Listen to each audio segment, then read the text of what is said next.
Welcome back to Radical Engagement. And it's been a while, although you probably haven't noticed that because I don't record these in order. The only way you can really know when I'm recording something is the amount of gray and the length of my hair. But nonetheless, we are returning. And this time, as we had Murray Bookchin's critique of Bernie Sanders, now we're going to read a critique of Murray Bookchin from the Harbinger, Volume 3, Number 1, Buttercups and Sunflowers on the Evolution of First and Second Nature by Sonja Schmitz. And this is something about Bookchin's particular vision of social ecology, which also kind of goes all the way back to Kropotkin and the idea of collective versus individual sexual and group selection and natural selection, and what that might mean for social organization.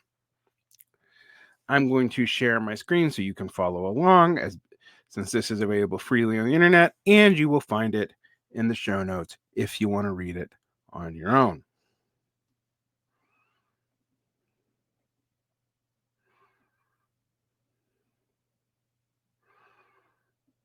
All right, and here we go.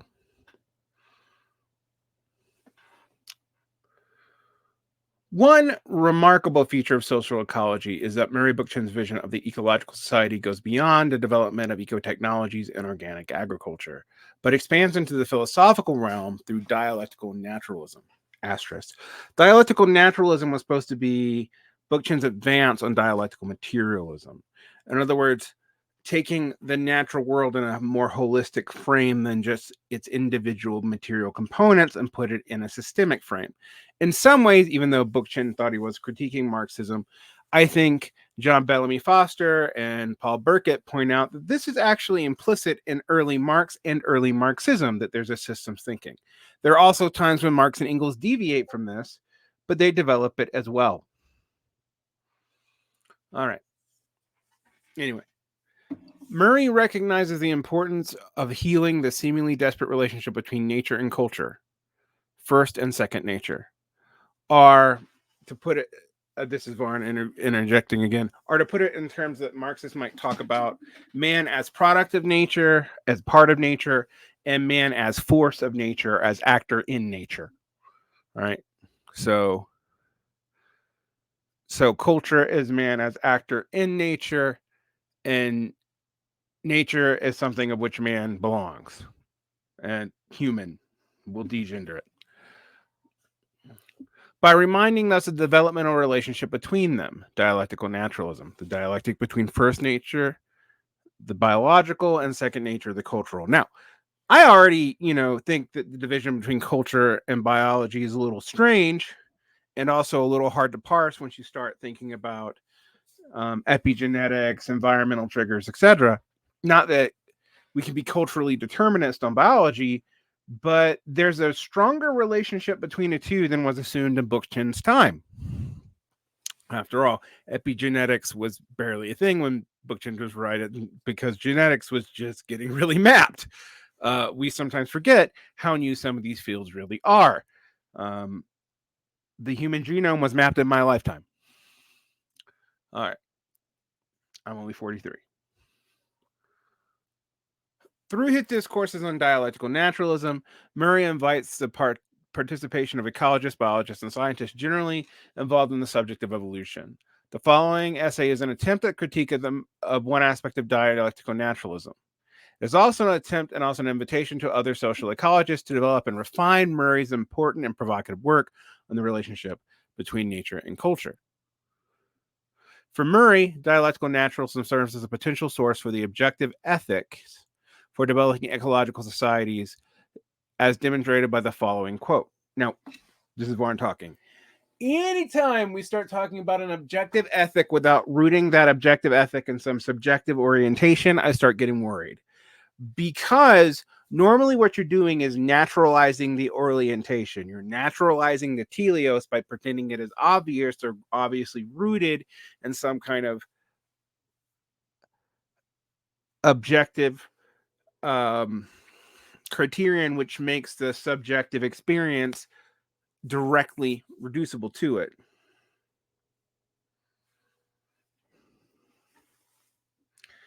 I don't think most of the time you can actually get away with that. And that's always an interesting problem. But I think the problem here is actually bigger than that, bigger than my kind of vague philosophical critique. Today, we may be well able to permit nature, not God or spirit or Elan Vital, to open itself up to us as grounds for an ethics on its own terms. I don't know what that means. That's a reification or a hypostaticization. Nature there is capitalized, but then as distinct from other things that we think of like the vital essence or spirit or God. So nature is seen as a full totality, which might have even agency given the grammar of that sentence. That's uh aggregates and agency is a whole problem, and nature is definitely an aggregate. Contemporary science's greatest achievement is the growing evidence it provides that the randomness is a subject to a directive ordering principle. Mutualism is good by the virtue of its fostering evolution of natural variety and complexity. So that I'm guessing what this means. That contemporary science is an argument for emergent and convergent evolution. So variety and complexity, emergence on its own, mutualism is an extension from it. Mutualism here being a form of mutual regard and engagement. Predonist anarchism, maybe. I'm not quite sure if that's the assumption here, but that's usually what the term means. If there are indeed trends or universal laws that determine the evolution of first nature, then humans should derive ethics based upon these principles. Why? That's a normative claim that you're just assuming.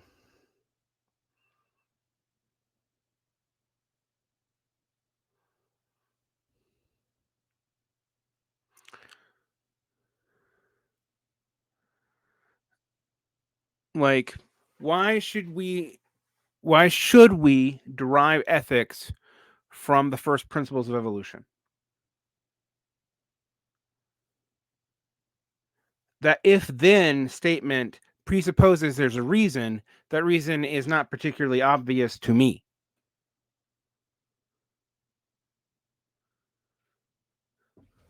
In fact, this seems like a way to get around any emotivist orientation. So there we go.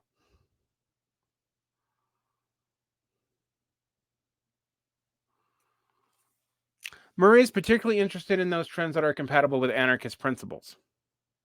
I mean, he was an anarchist, that makes sense. An ecological society would be based on a harmonious existence within the eco community and ecosystem. Okay, we're going to have to define harmonious here. By fostering a mutualistic and non-hierarchical relationship. Mutualism, well, at least now we define mutualism. So this is a little bit broader than the Predonist vision that is normally associated with. Diversity, variation, and self-organization, autopoiesis. Think back to our systems theory discussions. If you want to see those, look at Narrowing It Down. Autopoiesis is a concept about self-constructing or self-creating systems. All right. In accordance with dialectical naturalism, an ecological society would, in general, maximize the opportunities for unfeathered directionality towards greater complexity, diversity, and subjectivity. Why? Complexity actually has an energy cost. Greater complexity is not necessarily good. Like, there's a tipping point for all of these things. Like, and I don't know what directionality towards subjectivity means, but diversity, fairly good. We need a lot of diversity. Too much diversity would equal, however, speciation. You become different things. Complexity. Complexity is good, but complexity has an energy cost. Too much complexity can collapse a whole system and lead to cascade failure. So why should we assume a linear maximalization for opportunities for unfeathered directionality, complexity, diversity, and subjectivity any more than we should assume, like Ingalls did, an unfeathered directionality towards efficiency and centrality? Go back and see my discussion of On Authority by Ingalls, where he makes some pretty big teleological mistakes by just assuming something was infinitely progressible. Why would we do that here either? Murray's ecological society takes a form of libertarian municipalism, the assemblage of self-governing communities into complex confederations. Yeah, you know, that's what he sees. The complexity of confederation allows for cultural diversity. It facilitates freedom by diminishing racism, classism, and other isms that act to oppress and suppress the potentialities latent in the individuals of the human species. I'm not sure it does. I'm not sure complexity necessarily actually always does that. Um, uh, Also, classism and class conflict are not the same thing. There's a bunch of problems in these set of assumptions automatically. As a student of social ecology and one trying to integrate my background as a biologist, I was drawn to the question of whether nature could provide a basis for deriving ethics. Scientists have been, this is what I like to call the Sam Harris question. And the answer to this is sort of, kind of, not really, no, in my opinion. And I'll get to this by the end of the essay. Scientists have been searching for universal laws in evolutionary biology since Darwin, and that gets more and more complicated over time as epigenetic, environmental triggers, the interaction between sexual and natural selection, etc., complicate any kind of universality to anything.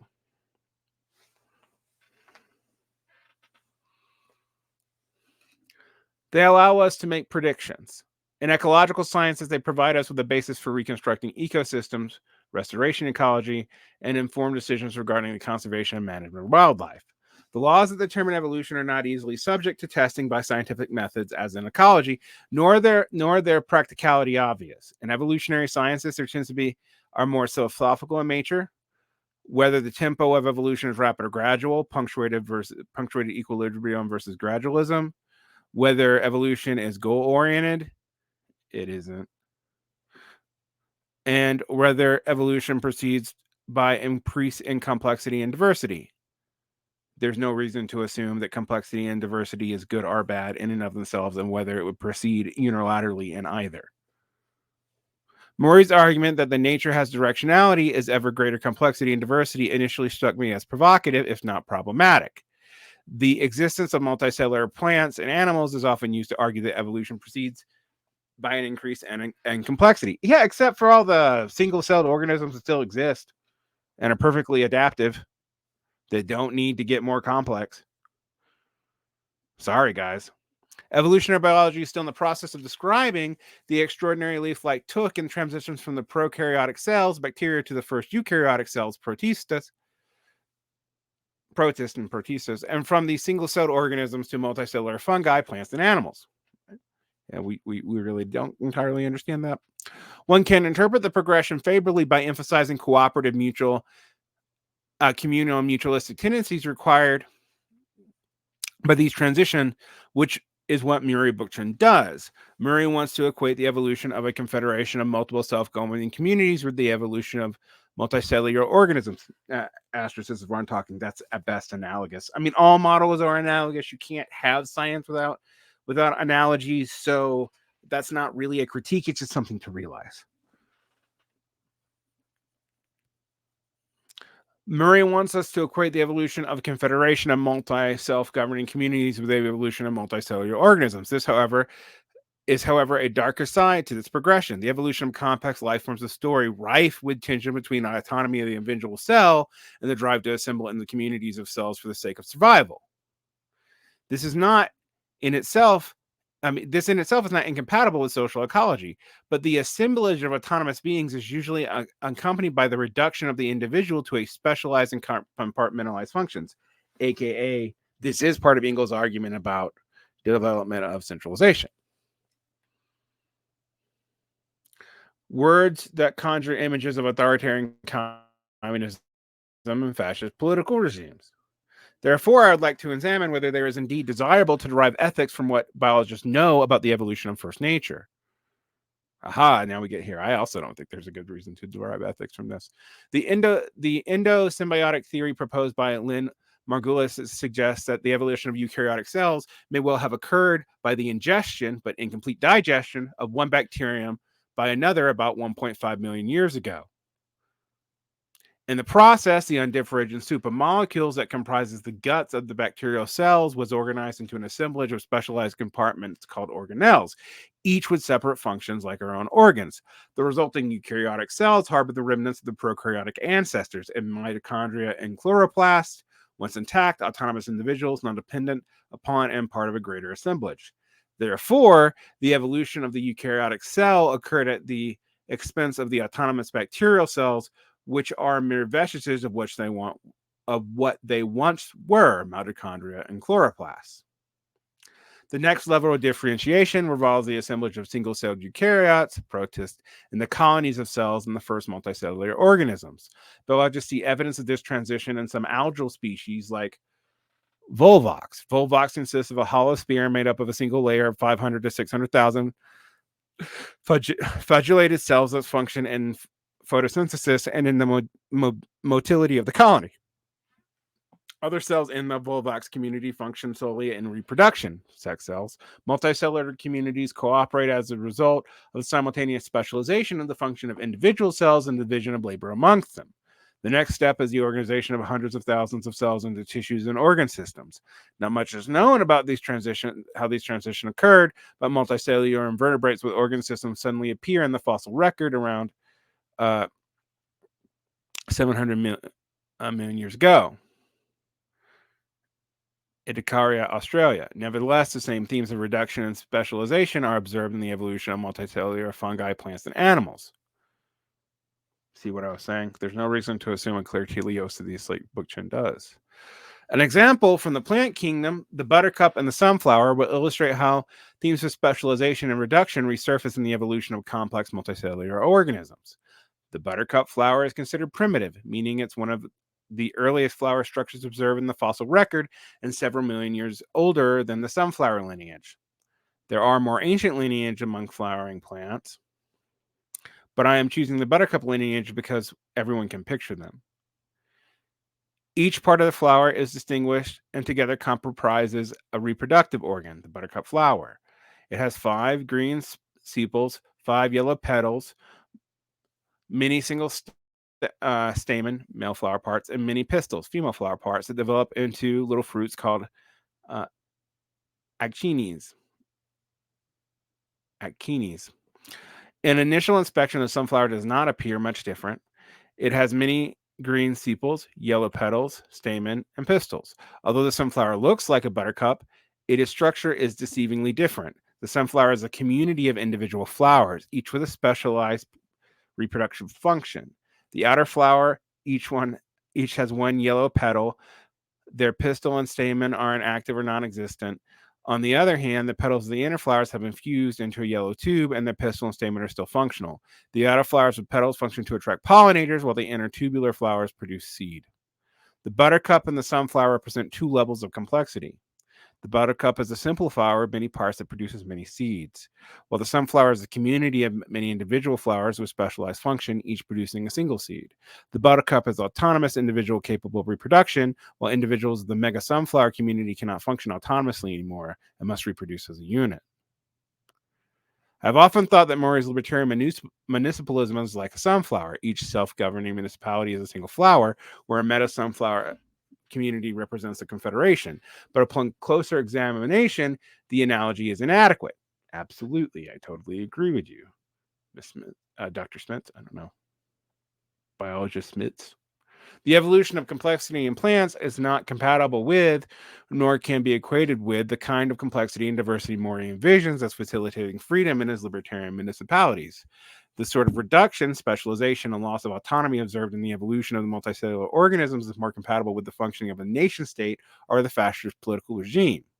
Therefore, the evolution of complexity has outcomes frighteningly comparable with political regimes that do not embrace ideas of social ecology. If the buttercup and the sunflower are interpreted as examples of evolution of complexity, do we want to cite the trend for constructing ecological societies or confederations? Well, here's the question. Both the sunflower and the buttercup are obviously adapted for their environments because they exist. So neither can be said to be normative for everything. I want you to think about that for a second and what that implies. Perhaps it is inappropriate to compare the evolution of plants with the evolution of human social systems. I would think it is, actually. While trends in the evolutionary process can be identified, they are not universal and do not necessarily apply to all lineages of life, or all any lineages of life within the same kingdom, such as the two plants we just mentioned. Each of the 5 kingdoms is on a separate evolutionary trajectory, as is each phylum in the animal genealogy. If we were to limit our examination to mammals or primates, is it appropriate to extend laws or principles of first nature and to superpose them upon cultural evolution? I would argue that because cultural evolution is uniquely human, it's not. This is a dated assumption. When this was published, 2002. We now know that cultural evolution very much seems to exist amongst at least complex mammals such as whales and other primates. They're not. It's not uniquely human. Although the extent of it is uniquely human, obviously. Is it appropriate to extend laws or principles of the first nature and superpose them upon cultural evolution? I would argue because cultural evolution is uniquely human and not generalized trend amongst other lineages. It's not generalized amongst other lineages, but it is. You can generalize it to some species of complex mammals. Sorry, the trends observed in first nature did not necessarily apply to the second. Yeah, see. So we jump from a problem of overgeneralization to a problem of making humans solely unique. We vacillate between such binaries. Although Murray applauds the science and its achievements in illuminating the role of mutualism, diversity, and complexity and other anarchist tendencies, why is complexity considered an anarchist tendency? Evolutionary biology is only beginning to yield under the scrutiny of the scientific method, or in other words, to provide an objective inquiry into the laws of evolution, if such things exist. The explorations into the evolution of complexity has left me with grave doubts as to whether social ecology want to derive ethics from first nature, aka maybe we should listen to Hume after all. My doubts, however, do not diminish my desire to construct societies on the basis of mutualism and diversity. I will note that she left out complexity. Perhaps the themes of mutualism and diversity hold up better on the examination than does the evolution of complexity. Bing, bing, bing. The ghost of Joseph Tainter arrives again. In summary, this essay raises 2 separate yet related questions. Can we derive objective essence from trends or laws of the first nature? Sort of, kind of, not really. And if that's my answer, and if principles or universal laws do exist, is it appropriate or even desirable to cite them for the construction of ecological societies? Well, the thing is, even if you do have universal laws, both the buttercup and the sunflower exist and are adapted for their current existence. So if buttercups were extinct and all we have was the sunflower, then maybe we could derive a universal law about whether or not something becomes more and more complex over time. But buttercups exist in their relatively uncomplicated form. Not everything is a sunflower. So one cannot assume that the sunflower is somehow a higher form of life. They're both adapted to what they do.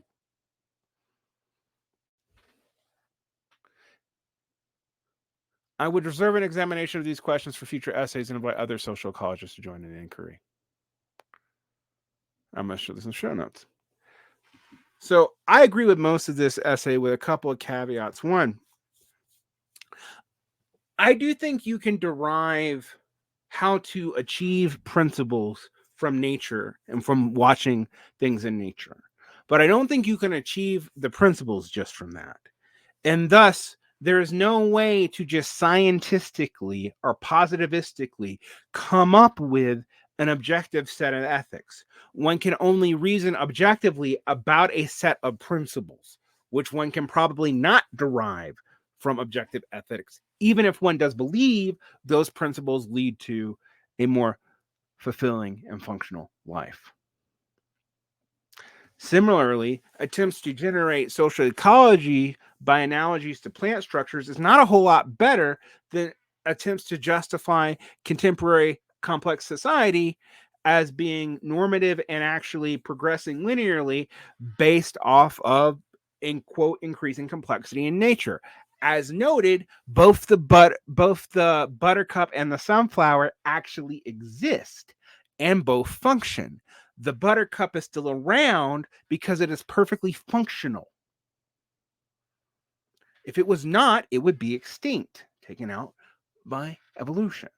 Once it cannot adapt anymore, and there's no reason to assume that any particular principle of complexity or simplicity, diversity or lack will doom any particular species. There are species on Earth that are effectively clones of one organism because they reproduce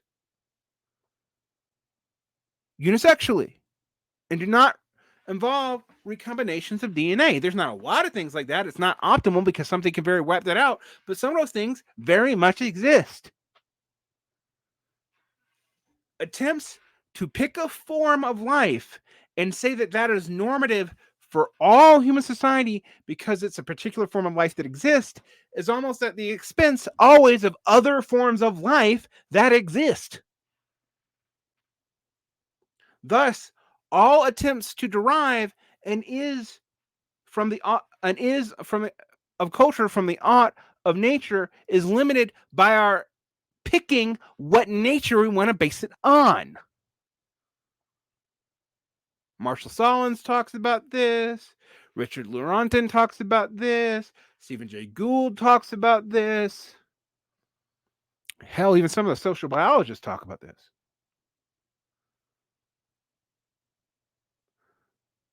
So, attempts to say that anarchism or Marxism or anything is inherently natural and an inevitable development in a unilateral function is based off a faulty analogy by picking what you want to pick in nature and ignoring what you don't.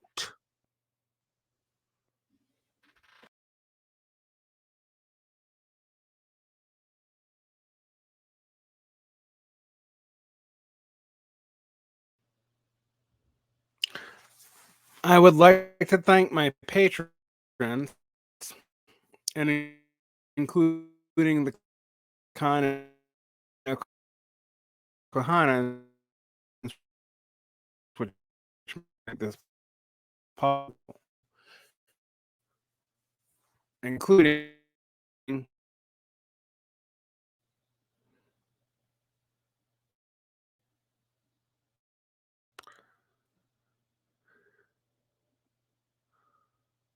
Paul H., Trey, and the real Quaid. Thank you so much for your support.